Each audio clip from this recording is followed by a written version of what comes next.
Hello aspirant, video VPDO पटवारी यानी जो स्नातक स्तरीय परीक्षा है उससे रिलेटेड आपके बहुत सारे क्वेश्चंस आए थे। जो एक क्वेश्चन था वो आपका ये आया था कि सर सिलेबस बता दीजिए, सिलेबस नहीं मिल रहा है, सिलेबस प्रिंट करना है, ये कहाँ से मिलेगा। इसके बारे में डिटेल में आपको बताता हूँ, बट उससे पहले एक दो क्वेश्चन मैं और यहाँ पे ले लूँ कि सर क्या वीडियो वीपीडीओ पटवारी की वैकेंसी हर साल आती है? नहीं, हर साल वैकेंसी आपकी नहीं आती है। इससे पहले जो आपका एक बार एग्जाम हुआ था वो आपका 2021 में हुआ था, जो कि कैंसिल होके फिर एग्जाम आपका जो है वो 2023 में हुआ था। तो हर साल आपकी वैकेंसी यहाँ पर आपको देखने को नहीं मिलेगी। फिर कुछ आपके स्टूडेंट का पूछना था कि इन सारी पोस्टेड पे जितनी भी आपकी पोस्ट जो स्नातक स्तरीय पूरी परीक्षा है उसका एक ही एग्जाम होगा? हाँ जी, बिल्कुल एक एग्जाम होगा, और वह एग्जाम जो है वो आपका 100 मार्क्स का होगा। वहीं पर आपने जो है वो फिर आपने सिलेबस हम लोगों से पूछा हुआ है, तो मैं आपको बता देता हूँ। देखिए यहाँ पर आपका क्या क्या पूछा जाता है सिलेबस में। हम देखेंगे एक 100 मार्क्स का पूरा पेपर होता है, 2 घंटे का आपका पेपर होता है। इस 2 घंटे के पेपर में 30 आपके 3 सेक्शन होते हैं। एक होता है आपका सामान्य हिंदी, हालांकि वहां पर ऐसा सेक्शन जैसा कुछ लिखा हुआ नहीं रहता है, जहां पर आपके सामान्य हिंदी से 20 क्वेश्चन आपके पूछे जाएंगे। जो आपका सामान्य ज्ञान और सामान्य अध्ययन है इसमें आपके 40 क्वेश्चन पूछे जाएंगे, जिसमें सब टॉपिक की अगर हम बात करेंगे तो बुद्धि परीक्षण है, इतिहास है, भूगोल है, राजनीतिक शास्त्र है, इकोनॉमिक्स है, फिर आपका करंट अफेयर है, कंप्यूटर है, और फिर जो है 40 नंबर की आप लोगों से उत्तराखंड पूछी जाएगी। डिटेल में सिलेबस हम लोग देखते हैं, बट जो आपका था कि सिलेबस कहां पर आपको मिलेगा, देखिए आपने जो इसका नोटिफिकेशन है वो नोटिफिकेशन आप लोगों ने देखा हुआ, अगर आपके पास है तो वहीं पर आपका लास्ट में सिलेबस दिया हुआ है। अगर वो आपके पास नोटिफिकेशन नहीं है तो आप क्या करें, आप हमारी जो ऐप है वेद क्लासेस ऐप, इसको आप लोग डाउनलोड कर लें। वहां पर आपको जो है वीडियो वीडियो के 2 कोर्स आप लोगों को दिखाई देंगे, और वहां पर जाके आप देख सकते हैं। मैं आपको एक बार डेमो में दिखाता हूँ किस तरीके से आप इसको डाउनलोड कर सकते हैं। ये हमारी ऐप का बैकएंड पे है, तो यहाँ पर आपको सारे कोर्सेज नहीं दिखाई देंगे। आपको जो कोर्स देखना है, अगर हम देखेंगे जैसे हमारे पास ये 2 कोर्सेज चल रहे हैं, एक तो आपका जो वीडियो वीडियो एमसीक्यू प्रैक्टिस वाला है, या फिर यहाँ पर आपका जो है वीडियो वीडियो का जो आपका कंप्लीट थ्योरी वाला बैच है। जब आप इसको क्लिक करेंगे, इसको क्लिक करने के बाद वहां पर आपको कंटेंट दिखाई देगा। क्या दिखाई देगा?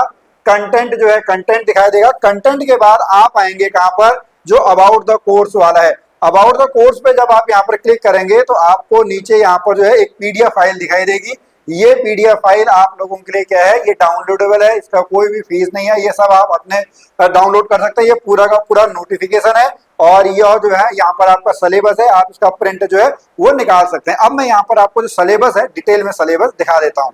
अब डिटेल में सिलेबस यहाँ पर देख लेते हैं। सबसे पहले हम बात करते हैं जो भाग 1 है हिंदी।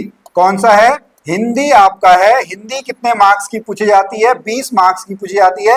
कितने क्वेश्चन आएंगे आपके? 20 क्वेश्चन आएंगे। कौन कौन से टॉपिक्स रहेंगे ये हम देख लेते हैं। देखिए, भाषा और हिंदी भाषा ये पूछी जाएगी, जिसमें भाषा के प्रकार, हिंदी भाषा का विकास पूछा जाएगा, कार्यालयी भाषा, हिंदी की बोलियां हैं या प्रमुख बोलियां। आजकल यहाँ पर जो है वो इससे एक क्वेश्चन जरूर बन के आ रहा है, जो आपके लोकल के यानी कुमाऊनी गढ़वाली लोकोक्तियां मुहावरे हैं, वो क्वेश्चन आपको जरूर देखने को यहाँ पर मिल रहा है। उसके बाद लिपि और वर्णमाला, यहाँ से फिर आपका जो है व्याकरण है, व्याकरण वाला पार्ट शुरू होता है। स्वर, व्यंजन, हिंदी वर्तनी, शुद्ध अशुद्ध, विराम चिन्ह वाले, शब्द संरचना यानी वर्ण, अक्षर, उपसर्ग, प्रत्यय, संज्ञा, सर्वनाम, विशेषण, क्रिया विशेषण, लिंग, वचन, काल, ये सब पूछे जाते हैं।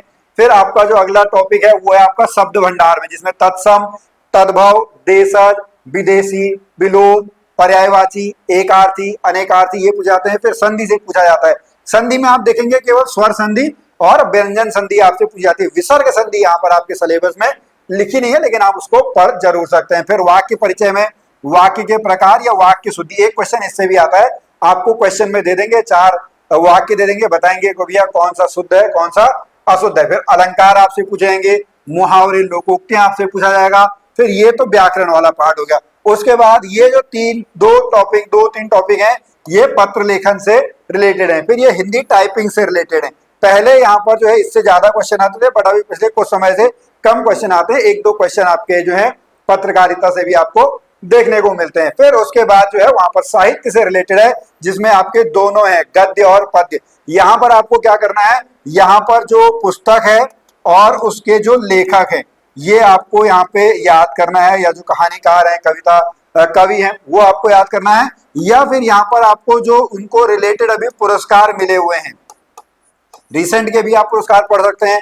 पुराने जैसे पहले बीच में आपके जो सुमित्रा नंदन पंत को आपका पुरस्कार मिला है उसके बारे में बहुत बार क्वेश्चन जो है वो आपसे पूछा जाता था। तो इनको आप एक एक करके इनके बारे में डिटेल में नहीं पढ़ना है, इनकी जीवनी नहीं आती है, बस क्वेश्चन जो है वो आपका ये आता है। तो ये 20 नंबर का जो है पार्ट आपका हो जाता है जो कि हिंदी वाला है। 20 नंबर के बाद फिर हम चलेंगे हमारा जो भाग 2 है जहां पर 40 मार्क्स के क्वेश्चन पूछे जाते हैं। 40 मार्क्स में आपके यहाँ पर 7 टॉपिक हैं। कितने हैं? 7 सब टॉपिक हैं, 7 सब टॉपिक। ओके, 7 सब टॉपिक में अगर आप देखेंगे जो आपका रीजनिंग वाला पार्ट है, मानसिक योग्यता और तर्क शक्ति यानी मेंटल एबिलिटी और रीजनिंग वाला जो टॉपिक है उसमें बहुत सारे आपके हैं, उसमें वर्बल भी है, नॉन वर्बल भी है। ये देखिएगा ये पूरा का पूरा आपका यहाँ पे है, फिर ये, और यहां से इतने टॉपिक्स में से यानी 29 टॉपिक्स ये हैं, प्लस ऊपर भी आपके जो हैं 12 टॉपिक आपके ये हैं। इनमें से आप मान के चलिएगा हर एग्जाम में अलग अलग आपका आता है, किसी में 4 से 5 क्वेश्चन आ जाते हैं, किसी में 7 से 8 क्वेश्चन आ जाते हैं। तो आपको इतने क्वेश्चन रीजनिंग से आपको देखने को मिलेंगे। रीजनिंग के क्वेश्चन अब अलग अलग लेवल पे आसान और हम टफ नहीं कह सकते, लेकिन आप थोड़ा बहुत आप प्रैक्टिस करेंगे तो आपका हो जाएगा, आपको उस पर ज्यादा फोकस नहीं करना है, लेकिन क्वेश्चन आपके हो जाते हैं, आपको देखना है मेरिट पे जो है ये आपका बहुत प्रभाव डालेगा। उसके बाद ये रीजनिंग वाला पार्ट हो गया, फिर आपसे कंप्यूटर भी पूछा जाता है। कंप्यूटर का सिलेबस भी इतना बड़ा है, कंप्यूटर के लिए मैं तो आपको एडवाइस करूंगा आप थ्योरी नहीं पढ़ के कहीं पर आप एमसीक्यू पढ़ लें। आपको नेट में मिल जाएंगे बहुत सारे एमसीक्यू जो है वो आपको मिल जाएंगे, उस पर आप पढ़ेंगे। कंप्यूटर के आपको जो है वो एक दो क्वेश्चन, 1 से लेके 3 क्वेश्चन कंप्यूटर के आपको देखने को मिलेंगे। रैम रोम के ऊपर आपका पूछ देते हैं, बहुत सारे क्वेश्चन आपको एक बार देख लेंगे तो आपको पता लग जाएगा, इतना थ्योरी पढ़ने की यहाँ पे जरूरत नहीं है। ये भी आपको यहाँ पर समझना है, क्योंकि आपको यहाँ पर पीएचडी नहीं करनी है, आपका एक ही लक्ष्य है, आपको किसी भी प्रकार से इस सिलेबस का निचोड़ निकालते हुए आपको मेरिट में आना है। रिटन एग्जाम होता है, कोई इंटरव्यू एग्जाम आपका नहीं है, सीधा आप आए अपने क्वेश्चन करें, मेरिट में आए। जनरल की मेरिट अगर हम बात करें 70 से थोड़ा सा ऊपर आपका चलती है, पेपर के ऊपर डिपेंड करता है, उसको हम बाद में कभी डिटेल में डिस्कस करेंगे। बट आप अपना जो है 70 का लक्ष्य रखिएगा, जनरल वाले 2-2 4-4 नंबर आप आगे पीछे करते रहेंगे जो कैटेगरी वाले हैं। फिर ये कंप्यूटर के आपसे क्वेश्चन जो है पूछे जाते हैं। कंप्यूटर के बाद फिर आपका जो है वो इतिहास, भूगोल, ये सारी चीजें पूछी जाती है, जिसमें अगर हम इतिहास की बात करेंगे, इतिहास को हमने जो है प्राग ऐतिहासिक काल, आदि ऐतिहासिक काल, ऐतिहासिक काल में डिवाइड किया है। ऐतिहासिक काल को फिर से हमने 3 पार्ट में डिवाइड किया हुआ, प्राचीन काल, मध्यकाल और आपका आधुनिक काल। ये क्वेश्चन आपसे यहाँ पर पूछे जाते हैं। ये देखेंगे आप प्राचीन भारत का इतिहास, जिसमें सिंधु घाटी सभ्यता है, वैदिक सभ्यता है, उत्तर वैदिक काल है, जैन धर्म, बौद्ध धर्म, मौर्य काल, फिर आपका गुप्त साम्राज्य, फिर आपका मध्य काल में दिल्ली सल्तनत हो गया, फिर भक्ति आंदोलन है, फिर आपका मराठा मुगल काल ये हो गए। फिर आधुनिक काल में यूरोपियन का आगमन जो है वो आपसे पूछा जाता है, ब्रिटिश शासन आपसे पूछा जाता है, राष्ट्रवाद है, ये क्वेश्चन आते हैं। बट एक सिलेबस यहाँ पे आपका जो है प्रथम विश्व युद्ध वाला दिया है, और नीचे एक आपका जो है विश्व का इतिहास भी है। तो विश्व के इतिहास को आप नेग्लेक्ट कर सकते हैं, बहुत वास्ट टॉपिक आपके हो जाते हैं, तो इसको आप नेग्लेक्ट करना चाहें नेग्लेक्ट आप कर लें, और अगर करना चाहें तो आप इसको एमसीक्यू के फॉर्म में कहीं से जो है वो आप पढ़ सकते हैं। तो ये भी आपके यहाँ पे विश्व का इतिहास भी सिलेबस में लिखा हुआ है। फिर भूगोल की बात करेंगे, भूगोल में आपके दोनों हैं, विश्व का भूगोल भी है और भारत का भूगोल भी है। फोकस आपको ज्यादा भारत के भूगोल पे करना है, लेकिन विश्व के भूगोल से जैसे आपका जो पवन है, ठीक है, पवन आपका एक टॉपिक यहाँ पे होगा, पवन वाला टॉपिक आपको मिल जाएगा। कुछ जो पर्वत पठार है उसके ऊपर आपको क्वेश्चन देखने को मिल जाते हैं, जनसंख्या के ऊपर क्वेश्चन देखने को मिल जाते हैं, अंतरराष्ट्रीय सीमा के ऊपर क्वेश्चन, सीमा रेखाओं के ऊपर क्वेश्चन आपको देखने को मिल जाते हैं, मैकमोहन, रेडक्लिफ, डूरंड लाइन, बहुत सारे हैं। तो विश्व का भूगोल भी आपको पढ़ना है। और भारत के भूगोल में तो नॉर्मल जो आपका है कि पहले इंट्रोडक्शन हो गया, फिर भौगोलिक परिचय हो गया, फिर नदियां हो गए, पर्वत पठार, दर्रे, झीलें, बांध, ये क्वेश्चन आपके आते हैं। फिर जनसंख्या, नगरीकरण, वो आपका आता है, कृषि, नदी घाटी परियोजना, खनिज, ऊर्जा, आपका ये है जलवायु परिवर्तन, ये सारा कुछ आपसे जो है भूगोल में पूछा जाता है। फिर उसके बाद आगे चलेंगे, हमारे पास आता है पॉलिटी वाला पार्ट। पॉलिटी में जो आपका है, पॉलिटी जो है वो आपसे पूछी जाती है, वहां पे राष्ट्रीय आंदोलन, ये आपका इतिहास से ही रिलेटेड आपका आ गया, ठीक है, ये आप यहाँ पर देख लेंगे किस तरीके से आपका हुआ है। फिर असहयोग आंदोलन, सविनय अवज्ञा आंदोलन, गांधीवाद, ओके, फिर ये सारी चीजें, भारतीय राजव्यवस्था, राजव्यवस्था आप लोगों से जो है वो पूछी जाएगी, मौलिक अधिकार, मौलिक कर्तव्य, सारा कुछ आपसे, नागरिकता, ये सारी चीजें, पंचायती राज ये पूछ जाएंगे, उत्तराखंड पूछा जाएगा, अंतरराष्ट्रीय संगठन ये पूछाएंगे, मानवाधिकार ये पूछा जाता है, मानवाधिकार दिवस बहुत बार पूछा जाता है। पॉलिटी भी आप लोगों से पूछी जाएगी। फिर बात करते हैं इकोनॉमिक्स की।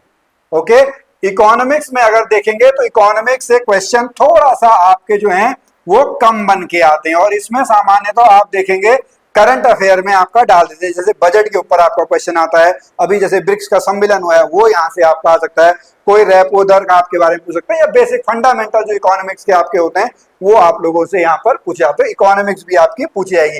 फिर करंट अफेयर, करंट अफेयर जो है थोड़ा सा यहाँ पे कंट्रोवर्शियल है, क्योंकि आयोग कभी 2-3 साल पुराना भी दे देता है, कभी 6 महीने का भी देता है, तो ये थोड़ा सा एक रिस्की आपका है। तो जैसे अगर आप अभी 2025 में दे रहे हैं एग्जाम, तो 2025 का मतलब है 2025 वाले जो हैं वो तो आपको मंथ वाइज पढ़ने हैं, और 2024 का जो है वो आपको ईयरली बेस पे पढ़ना है। तो इस तरीके से आप इसको पढ़ सकते हैं। यहाँ पे आप मंथ वाइज पढ़ेंगे डिटेल में, यहाँ पर आप ईयरली जो है उसको आप पढ़ सकते हैं। तो ये आपका जो है करंट अफेयर भी आप लोगों से पूछा जाएगा। उसके बाद ये हमारा 40 नंबर का कंप्लीट हो जाता है। देन फिर हमारे पास आता है उत्तराखंड। उत्तराखंड भी आपसे कितने मार्क्स की पूछी जाती है? उत्तराखंड भी आपसे जो है वो 40 मार्क्स की यहाँ पर पूछी जाती है, जिसमें आपका पहले उत्तराखंड का भौगोलिक परिचय, यानी उत्तराखंड कहाँ पे है, क्या पर्वत, चोटियां, हिमनद, नदियां, झीलें, प्राकृतिक संसाधन, वन संसाधन। फिर उत्तराखंड का इतिहास आपसे पूछा जाता है, इतिहास में भी पूरा ही इतिहास आपका है, लेकिन जो आधुनिक काल वाला जो मॉडर्न हिस्ट्री है वो आपसे ज्यादा पूछी जाती है। जो आपका मध्यकाल में चंद वंश, पवार वंश, ये आपसे पूछा जाता है। गोरखा शासन पूछा जाता है। फिर यहाँ पे उत्तराखंड के जो जल स्रोत हैं ये आपका होगा। उत्तराखंड की अर्थव्यवस्था है। उत्तराखंड का सांस्कृतिक पक्ष, ये भी एक इंपॉर्टेंट टॉपिक है।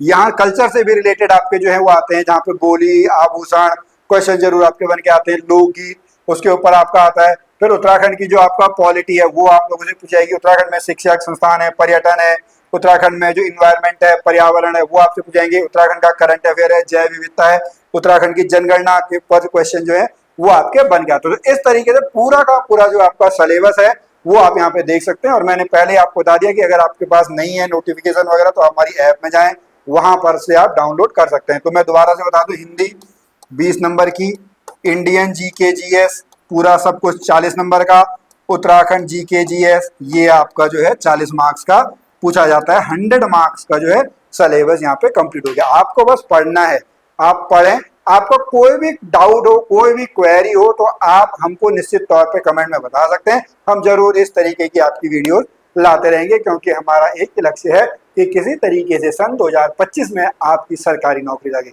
हम फिर मिलेंगे आपसे अगली वीडियो में। तब के लिए नमस्कार।